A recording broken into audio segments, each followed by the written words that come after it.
வணக்கம் தலைவா, அனைவருக்கும் இனிய வணக்கம். இன்றைக்கி நம்ம இந்த ஒரு வீடியோவில் அதை பற்றி பார்க்க போகிறோம் அப்படின்னு பார்த்தீங்கன்னா, டிஆர்பியில் அந்த ஒரு புதிய அறிவிப்புகள் என்னவாக இருக்கும். டெட்டில் வந்து பார்த்திங்கன்னா பாஸ் மதிப்பெண்களை குறைச்சதுனால நிறைய பேர் தேர்ச்சி அடைஞ்சிருக்கிறதா சொல்லியிருக்காங்க. அதோடைய உண்மையான தகவல்கள் என்ன, டிஆர்பியில் தற்சமயம் வந்திருக்க ஆசிரியர்களுக்கு வந்திருக்க நல்ல செய்திகள் என்னென்ன, இவைகளை பற்றி தான் இந்த ஒரு வீடியோவில் நம்ம பார்க்கலாங்க.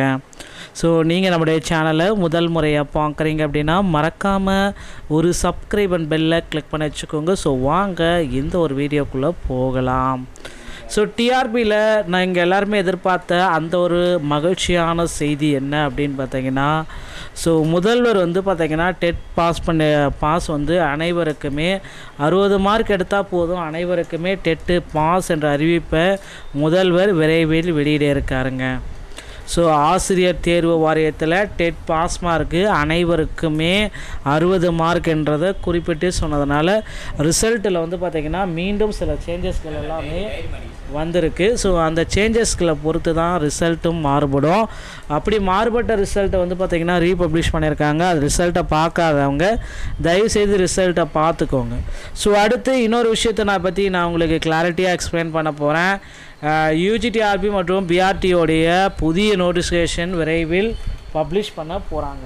ஸோ யூஜிடிஆர்பியில் முக்கியமான தகவல்கள் என்னவாக இருக்கும் அப்படின்றது தான். ஸோ யூஜிடிஆர்பியை பொறுத்தவரைக்கும் நமக்கு சில முக்கியமான அறிவிப்புகள் வர இருக்குது. ஆசிரியர் தேர்வு வாரியத்தில் இந்த ஒரு அறிவிப்பை வந்து பார்த்திங்கன்னா இன்னும் ஒரு சில தினங்களில் தேர்வு வாரியத்துடைய தலைவர் அவர்கள் வெளியிடுவார் அப்படின்றத எதிர்பார்க்கலாங்க. ஸோ டிஆர்பியில் இந்த தகவல்கள் அனைத்துமே சில முக்கியமான அறிவிப்புகளை நமக்கு வர காத்துக்கிட்டு இருக்க மக்களே ரெடி ஆகிக்கோங்க. ஸோ அடுத்த ஒரு தகவல் என்னவாக இருக்கும் அப்படின்னு பார்த்தீங்கன்னா, இந்த ஆசிரியர் தேர்வு வாரியத்தில் முக்கியமான இன்னொரு அப்டேட்டு நமக்கு கொடுக்குறாங்க. அந்த என்ன அப்டேட்டு அப்படின்னு பார்த்தீங்கன்னா, நியமன தேர்வு ரத்து செய்ய போகிறாங்களா இல்லையா, நியமன தேர்வு எந்த அளவுக்கு வந்து பார்த்திங்கன்னா நடக்கும், யாருக்கெல்லாம் இந்த நியமன தேர்வை நடத்துறதுக்கு தகுதிகள் இருக்குது அப்படின்றது தான் இப்போ கேள்விக்குறியாக இருக்குது. ஸோ நியமன தேர்வு அப்படின்றது இப்போ வந்து பார்த்திங்கன்னா நடத்துவாங்களா, வாய்ப்பே இல்லை, ரத்து பண்ணணும் அப்படின்னு நிறைய பேர் கோரிக்கைகள் பல வச்சுருக்காங்க. ஸோ நியமன தேர்வை ரத்து செய்யப்படுவதற்கு அதிகப்படியான வாய்ப்புகள் இருக்குது அப்படின்றத நிச்சயமாக எதிர்பார்க்கலாங்க. அடுத்து நீங்கள் எல்லாருமே எதிர்பார்த்த மாதிரி சிறப்பு டெட்டு அனைவருக்குமே வைக்குவாங்களா, இல்லை தனியார் ஆசிரியர்களுக்கா, இல்லை அரசு ஆசிரியர்களுக்கா.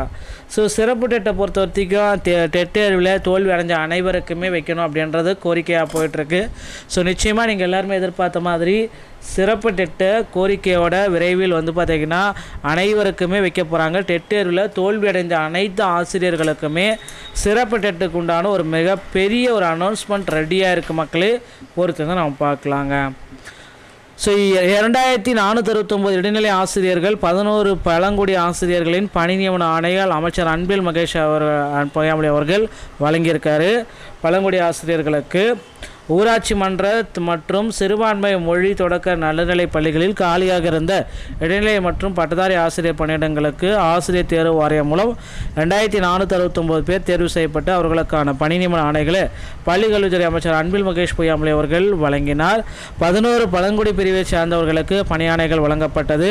பள்ளிக்கல்வியில் தொடக்க கல்வி இயக்கத்தின் கட்டுப்பாட்டில் கீழ் செயல்படும் ஊராட்சி ஒன்றிய தொடக்க நடுநிலை பள்ளிகள், சிறுபான்மை மொழி உதவி பள்ளிகள் கடந்த 2014ஆம் ஆண்டு முதல் ஆசிரியர் பணியிடங்கள் காலியாக இருந்தது.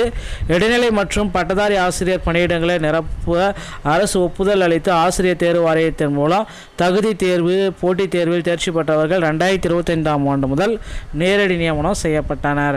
அதன்படி 2342 பேர் இடைநிலை ஆசிரியர்களாக நியமனம் செய்யப்பட்டனர்.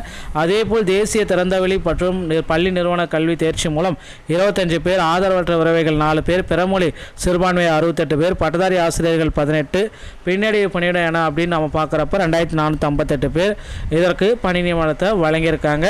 ஸோ இதுதான் தற்சமயம் வந்திருக்கு அந்த ஒரு முக்கியமான அறிவிப்பு ஆசிரியர் தேர்வு வாரியத்தில்.